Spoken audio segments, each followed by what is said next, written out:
Le canal de Panama est plus qu'une merveille d'ingénierie. C'est un témoignage de la capacité humaine à surmonter l'impossible. Des milliers de vies ont été perdues, des fortunes entières ont disparu, mais la persistance humaine a gagné. Aujourd'hui, ce corridor de 82 km reste l'un des passages les plus importants de la planète, faisant fonctionner l'économie mondiale tous les jours. Si vous avez aimé cette histoire incroyable, laissez votre like, commentez ce que vous en pensez et abonnez-vous à la chaîne pour plus de curiosités fascinantes. À la prochaine vidéo scientifique. Mais entre les deux océans se trouve une chaîne de montagnes couverte de jungles denses et impénétrables. Avant le canal, les navires devaient faire le tour de toute l'Amérique du Sud. Un voyage de plus de 20 000 km qui prenait des mois. L'idée d'un canal économiserait des semaines de voyage et des millions en coûts. Mais il y avait un problème.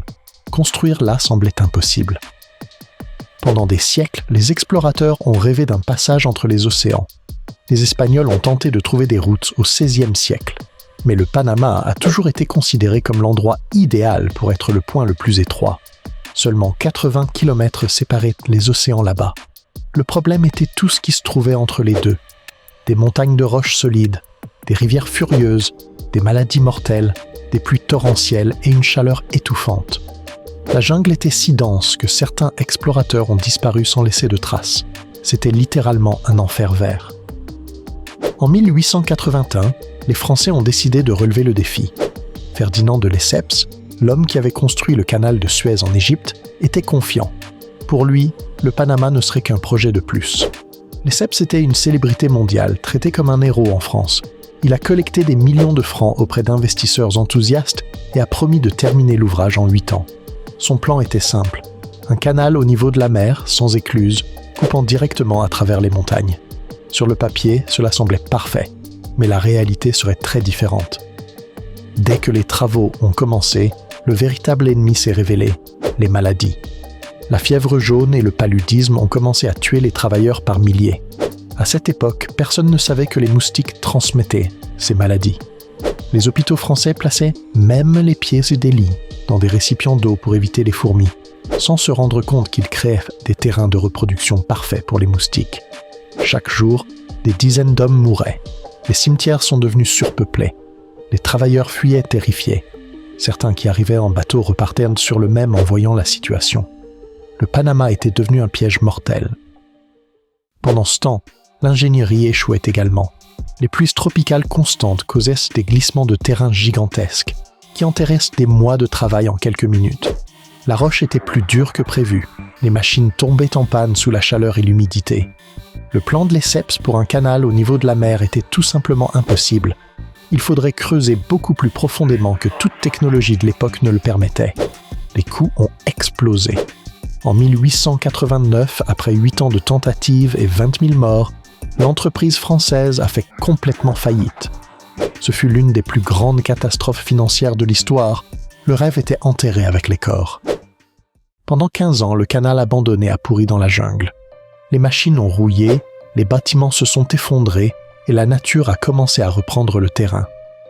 Mais en 1904, les États-Unis ont décidé d'essayer. Le président Theodore Roosevelt considérait le canal comme essentiel pour la puissance navale américaine. Il a orchestré l'indépendance du Panama de la Colombie et a rapidement conclu un traité avec le nouveau pays. Les Américains ont acheté les droits et équipements français pour 40 millions de dollars. Roosevelt était déterminé à terminer ce que les Français n'avaient pas pu faire. Mais d'abord, il devrait vaincre le véritable ennemi. Le docteur William Gorgas a été envoyé au Panama avec une mission, éliminer les maladies. Gorgas savait que les moustiques transmettaient la fièvre jaune et le paludisme, une découverte récente que beaucoup doutaient encore. Il a mené une campagne révolutionnaire de santé publique. Les équipes ont drainé tous les marais et les eaux stagnantes. Ils ont installé des moustiquaires sur toutes les fenêtres et portes.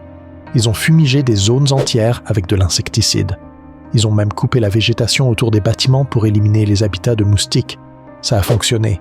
En 2 ans, la fièvre jaune a été complètement éradiquée du Panama. Les décès dus au paludisme ont chuté radicalement.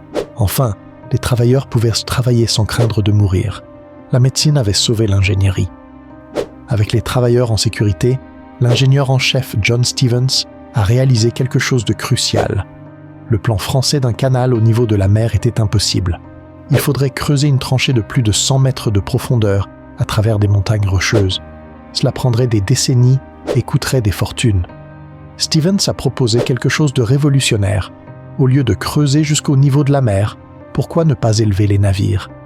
La solution serait de créer un lac artificiel à mi-chemin et d'utiliser des écluses géantes comme ascenseurs d'eau. La construction d'un barrage sur la rivière Chagres créerait le lac Gatun, l'un des plus grands lacs artificiels du monde. C'était un plan audacieux, mais c'était le seul moyen de réaliser le rêve. Les écluses du canal de Panama sont de véritables merveilles d'ingénierie. Chaque écluse est une chambre géante en béton, 305 mètres de long, 33 mètres de large et plus de 20 mètres de profondeur. Pour les construire, des millions de tonnes de béton ont été nécessaires, plus que toute structure jamais construite à l'époque. Les portes en acier font plus de 2 mètres d'épaisseur et pèsent 650 tonnes chacune. Mais malgré leur taille colossale, elles sont si parfaitement équilibrées qu'un seul moteur électrique de 40 chevaux peut les déplacer. Le système fonctionne par gravité. L'eau coule entre les chambres sans pompe, simplement en ouvrant et fermant des vannes géantes. La traversée du canal est une chorégraphie précise. Un navire entre par l'Atlantique au niveau de la mer et avance jusqu'à la première écluse de Gatun. Les portes se ferment derrière lui et des millions de litres d'eau commencent à remplir la chambre. En seulement 8 minutes, le navire est élevé de 9 mètres. Le processus se répète dans 2 autres écluses, élevant le navire d'un total de 26 mètres au-dessus du niveau de la mer. Maintenant flottant sur le lac Gatun, le navire traverse 40 km d'eau calme. De l'autre côté, le processus s'inverse. 3 écluses abaissent progressivement le navire jusqu'au Pacifique. Le voyage entier prend de 8 à 10 heures. Un voyage qui prenait autrefois des mois est maintenant terminé en moins d'1 jour. Les chiffres du canal de Panama sont difficiles à comprendre. Pendant 10 ans de construction, 75 000 travailleurs du monde entier ont travaillé simultanément. 250 millions de mètres cubes de terre et de roches ont été excavés, suffisamment pour construire un mur de 4 mètres de haut autour de toute la planète. 300 millions de kilos de dynamite ont été utilisés dans les explosions. Le coût final était de 375 millions de dollars en 1914, équivalent à plus de 10 milliards de dollars aujourd'hui. Environ 5600 travailleurs sont morts pendant la construction américaine, beaucoup moins que les Français, mais toujours un prix élevé. Il a été officiellement inauguré le 15 août 1914. L'impact du canal sur le commerce mondial a été immédiat et profond. Les routes commerciales ont été redessinées du jour au lendemain. Les produits d'Asie ont commencé à arriver sur la côte est américaine en 2 fois moins de temps. L'économie mondiale s'est accélérée. Le Panama lui-même s'est transformé d'une province éloignée en un hub logistique stratégique. Les villes portuaires ont prospéré des 2 côtés du canal. Plus de 14 000 navires traversent le canal chaque année, transportant des marchandises d'une valeur de centaines de milliards de dollars.